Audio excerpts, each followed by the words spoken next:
maybe tell more about the president and what's really happening inside. Na I'm sure alam niya. I think this could definitely win the trust of the Duterte supporters to her side, which is very crucial, I believe, no, especially in this coming elections, no.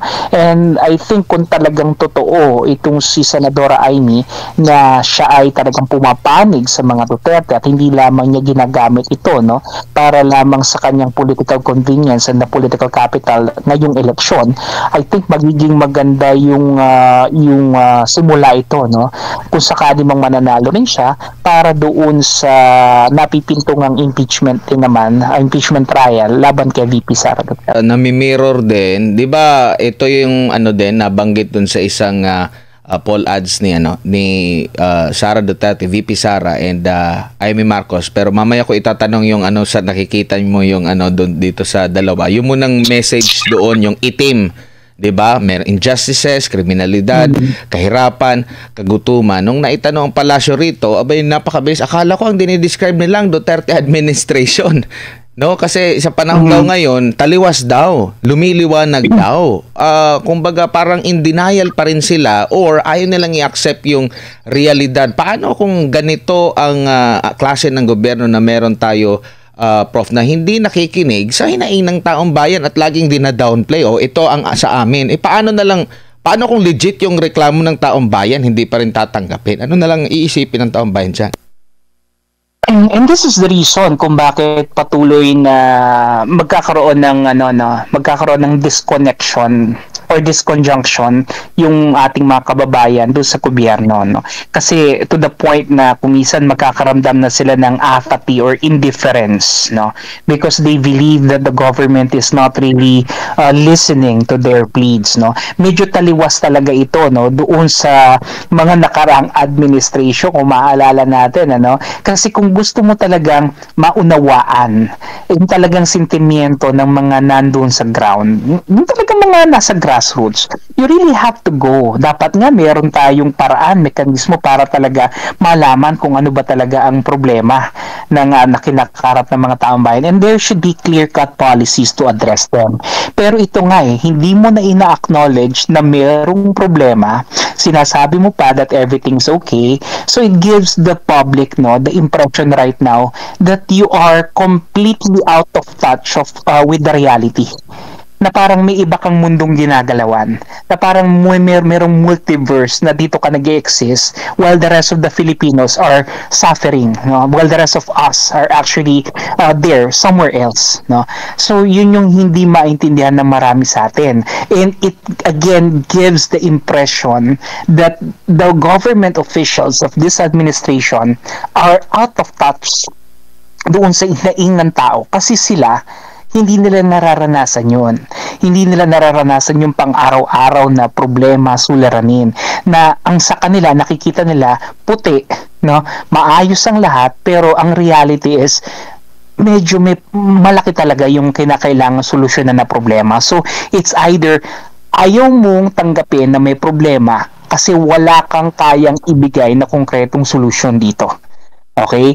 Kaya mas pinipili nila na isipin na walang problema para wala na silang gagawin na solution. Kasi walang problema Pero yun nga, that's not the reality, because the reality is that there are a lot of problems waiting for concrete solutions, but the government is not able to provide them these solutions. Prof, makakabawi pa ba? Kasi magtatatlong taon na. At alam naman natin yung trajectory talaga, parang si PRRD lang ata naka-break nung yung parang nakagawian na pag after ng 3 years mo, nagiging lame duck kasi si PRRD hindi bumaba yung kanyang yung kanyang rating, bumaba siya ng mataas ang rating, dito pangit na yung simula. Anong aasahan natin? Makakabawi pa ba? May chance pa ba na makuha ulit yung tiwala ng taong bayan dito, Prof? Doc? Well, I believe naman, no, na yung ating mga kababayan ay hindi naman bulag doon sa nangyayari. Sabi ko nga kanina, no, alam natin kasi nararanasan natin, and if this government will only be more empathetic, not sympathetic, ano. Iba kasi yung sympathetic eh. Pag sympathetic kasi naawa ka lang, pero wala kang kayang gawin. Pero kung may empathy ang gobyerno na to, hindi lang awa ang mararamdaman mo, kundi meron kang ilalatag na solusyon doon sa hinaing ng taong bayan. Now, if you're going to think something else and paint the picture as if everything's okay, then you're living a dream while the rest of your countrymen are living in the nightmare. So what I mean is, yes, kaya pa naman itong kumbaga i-turn around. But I believe hindi ito basta-basta mangyayari overnight, because the reasons that I'm seeing right now, no, na dahilan kung bakit talaga bumaba yung kanyang rating is not only contained in the political context, it is socio-economic as well. And yung mga political events, no, kung meron man that will be in the favor of the president, maaari nito talagang mapataas kaagad yung kanyang rating, pero hindi sa ganun kabilis na pamamaraan. So if you're asking me kung kaya bang bumawi, kaya naman, kasi meron pa naman tayong natitirang panahon. But as to how yung sharpness yung upward trend, I believe medyo medyo mahihirapan. Kayang itaas, pero yung tindi nung pagbulusok na kagaya nito pa ibaba, medyo hindi niya kaya sigurong tapatan kung sakali man mangyayari. Pero all is not yet lost, no. We're always hoping naman that the government and the leaders of this country will be more mindful of the problems of the society, no. And kung yun lang talaga ang focus nila, I think there's a way, at hindi bulag ang ating mga kababayan doon sa talagang realidad, no, na nangyayari. Mas mabilis pa daw yung pagbaba ng trust rating, Prof, kaysa sa pagbaba ng presyo ng bigas eh. Yun yung nangyari. Pero wala bang, kumbaga parang wala bang mga senyales na dapat makita yung, halimbawa noon pa man, bago ang Marcos administration, para sa kanila na, maganda pala yung naging performance ni PRRD, ganito yung estilo niya. So, pwede kong gayahin o i-continue or dagdagan ko pa kung anong nakikita ko. Or in denial sila kasi hindi sila ang magiging bida. Duterte lang din yan. Sila din yung ganyan ba yung nagiging politika minsan sa atin na, Doc? Gusto ko ito yung pangalan ko. Ako ang legacy, ako ang mananaig. Yes, actually that's the right term, no? The legacy, and each president would want to really carve his or own legacy, no?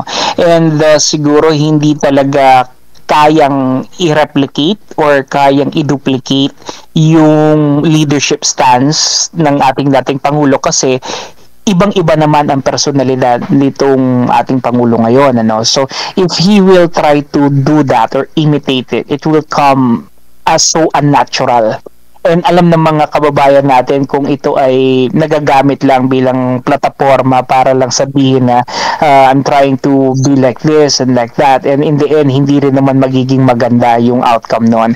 Pero I think what is important here for President Marcos to understand is that he could actually create his own niche, maybe carve out his own legacy by simply coming up with programs and policies that will resonate well with the public. Actually, hindi naman natin kinakailangan ng sobrang daming programa, no? Kailangan lang natin isang konkretong polisiya na meron talagang nakaangkla rito na isang epektibong mekanismo para maintindihan ng mga taong bayan na ito yung kinakailangan nating tutukan.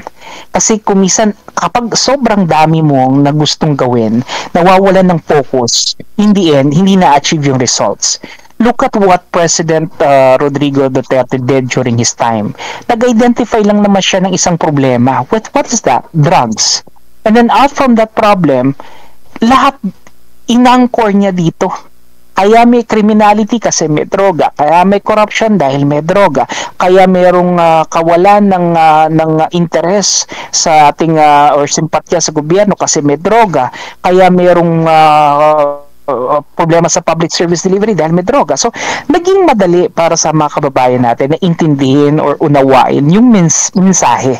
And they became supportive of it, no? So, yun ng akin, yun yung medyo kulang at hindi natin nakikita dito sa administration ni President Marcos, no? Sinasabi nila na ang talagang layunin iangat yung antas ng economic aspect. Pero come to think of it, no? Ano bang nangyari sa Maharlika Fund? Wala naman tayong nababalitaan. Dati, sobra nilang pinupush. Pero ngayon, ano na nangyari? Ano na nangyari dun sa mga gold na binenta? No? Na tayo yung nagbebenta ng ginto while other countries are stockpiling on gold. Tayo nagre-release ng gold. No? Ano nang nangyari dito sa mga ipinagmamalaki na foreign direct investments? Wala rin naman tayong nababalitaan. I mean, if all these things will be properly communicated at kung meron ng talagang konkretong mekanismo or programa na talagang magiging maliwanag yung trajectory natin, I think manunumbalik yung tiwala ng publiko. Kaya lang, hindi mag-atag sila ng programa ngayon, then wala na tayong maririnig after. So, walang follow-through, no? Walang follow-through. And dito, nakukulangan talaga yung ating mga kababayan kasi it speaks well or it speaks volumes about your performance as a president. Kasi hindi po pwede na gagawin mo lang isang programa tapos wala na. Hindi na natin alam kung ano nangyari. Or gagawin mo ang isang polisiya nang hindi mo i-communicate kung bakit mo kailangan tong gawin. You see, this is something that our countrymen are wanting and are waiting to understand from him. At kung hindi nagiging maliwanag yung messaging at yung communication lines appears to be very blurry, talagang mahihirapan sila na itawid sa mga Pilipino yung kanilang mga programa at proyekto. Tama po kayo, Prof, no? Kasi naalala ko, during sa campaign ni PRRD, ang mayat-mayang sinasabi niya, doon talaga sa kriminalidad, anti-drugs at kriminalidad, pati yung kahirapan, which is karamihan sa mga Pilipino, yun naman talagang kinakaharap dahil grabe yung kriminalidad, grabe yung kahirapan. Sabi pa nga niya, pag pausapin sa ekonomiya at kung ano pa, diyan ipaubaya ko na sa aking mga yung sa aking mga mga economic advisors kasi yan yung forte nila, kumbaga, no? So, nakuha agad niya, nakakonekta agad siya sa taong bayan and the way siya magsalita. Alam mo yung parang hindi hard sell. Kasi galing talaga siya dyan, na-experience niya rin yung ganyan at sa dami ng kanya experience bilang local chief executive, naging kongresista pa siya, naging prosecutor pa siya, napakalawak ng kanyang experience para maintindihan niya lahat ng mga ito at makakonek sa taong bayan kumpara dito sa salita lang pero walang koneksyon sa mga tao, Prof. Tama po yan. I totally agree with that. Yun nga, kaya kung halimbawa babaguhin niya yung kanyang demeanor, babaguhin niya yung kanyang estilo to suit the public taste, it will come as so unnatural naman kasi hindi nga siya yon. What I mean is, kung ito yung personality mo, ito yung leadership stance mo, paano mo ngayon i-correlate ito doon sa programa at polisiya na gagawin mo? Kasi dapat yan naka-anchor yan nakalinya, no? Dito hindi natin nakikita. Kaya nga binabanggit natin na sabi nga ni Senator Amy, she believes that this government has lost its direction. Okay? Dahil wala naman talagang maliwanag na napupuntahan. Yun yung problema. Kung ito ay meron talaga tayong maliwanag na trajectory, paitaas, kasi pwedeng trajectory pa ibabayan, pero kailangan paitaas. Siguro mas maunawaan siya ng ating mga kababayan. Bilang panghuli na lang talaga, Prof, kasi baka naghahanda ka na rin sa bakasyon mo sa Holy Week. Ano na lang po yung basa ninyo dito sa, alam mo na, nagpakita si VP Sara sa isang poll ads ni Super Ate ng Pangulo? Well, sa akin kasi ang messaging nito is that the Vice President is looking at the sabihin na nating traditional relationships that they had with Senator Amy. Let's face it, bago pa naman talaga si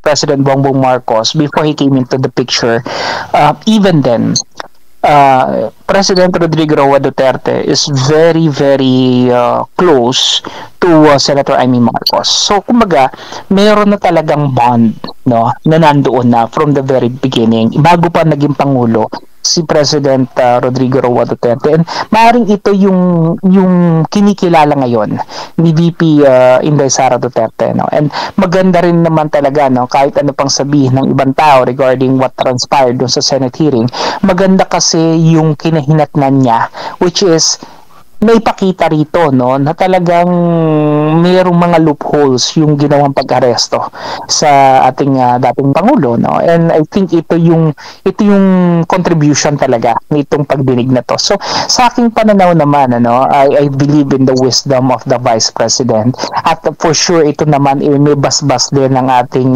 dating Pangulo. So if she decided on this to really support Senator Amy Marcos, then I think it's a communal decision on the part of the family, and I think this is something that is going to be well accepted also by many of the Duterte supporters. Oo, Prof, marami din sa mga, kung babasahin mo yung mga komento, nahahati na yung mga sumusuporta dito, kung susuportahan ba nila si Senadora Amy kasi maraming mga nangyayari. Tingin mo may dapat pang gawin si Senator Amy para ma-solve yung mga Duterte supporters, lalo na parang sa bago pa itong mga pangyayari sa pag-surrender sa ICC, marami pa ang hindi nagiging malinaw eh. Maraming mga isyong ipinupukol dito na minsan ay parang nakukulangan yung mga Duterte supporters dito kay Senadora Amy na maaring siya yung makakapagbigay diin talaga kung totoo ba itong ganitong mga akusasyon sa kanyang kapatid, na gumagamit ba talaga ng illegal na droga, totoo ba yan, ganito ganyan. Tingin mo parang meron pang dapat gawin ang si Senadora Amy para lubusang magtiwala ang mga Duterte supporters? Well, ako kasi personally, no, nung hearing, kung talaga nakapagpa-contempt siya, no, hindi lamang yung ambassador, no, I think mas maganda kung naipa-contempt niya talaga yung mga mastermind doon sa arrest, no.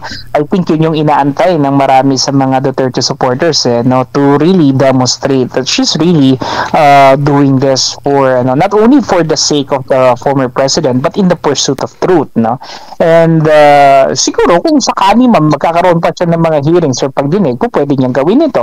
Pwede rin naman siya maglatag ng mga sound bites, no, na talagang kagaya ngayon, medyo may diin na yung kanyang pagtira, no, sa alyansa. And ganun din sa kanyang kapatid, no. And to many Filipinos, this is something na parang medyo kakaiba kasi talagang tinatalikuran mo na yung pamilya at kadugo mo para dito sa isang kaibigan. And medyo mabigat yun, no? Kasi ibig sabihin nito that within the family, mayroon na talagang mga lamat yung kanilang relationship. Kasi hindi mo iiwan yung pamilya mo supposedly, no? Kung talagang maayos. Pero it sends the messaging na naniniwala siya na talagang may problema. At naniniwala si Senadora Amy na talagang kailangan umayos itong kanyang kapatid para gumanda-ganda rin naman ang takbo ng ating lipunan, ng ating bayan. At I think these are very strong words, no? But if she will go beyond this and maybe tell more about the president and what's really happening inside, na I'm sure alam niya, I think this could definitely win the trust of the Duterte supporters to her side, because very crucial, I believe, no, especially in this coming elections, no. And I think kung talagang totoo itong si Senadora Amy na siya ay talagang pumapanig sa mga Duterte at hindi lamang niya ginagamit ito, no, para lamang sa kanyang political convenience and the political capital ngayong eleksyon, I think magiging maganda yung simula ito, no, kung sakali mang mananalo rin siya para doon sa napipintungang impeachment din naman, impeachment trial laban kay VP Sara Duterte. Doc, maraming salamat po sa inyong mahaba-habang oras na ipinagkalob nyo po ngayong hapon. Ingat po kayo at sa ulitin po. Wala po naman.